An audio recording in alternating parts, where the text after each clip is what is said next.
This is my 1978 Datsun 280z Black Pearl.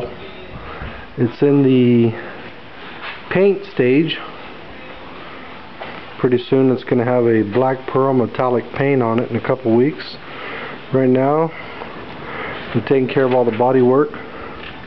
All the emblems that you see that are gone, like right there, the 280z emblems, those are all going to be replaced. Tail lights are going to be re-chromed. Then it's going to have a stripe kit put on it.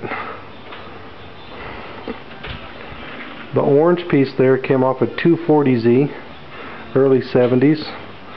Those were interchangeable for all the Z cars 1970 through 78.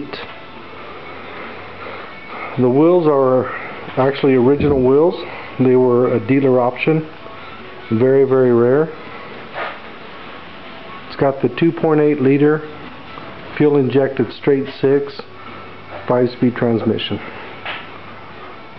Hopefully soon we'll have the video of the completion, but this is what we have for now.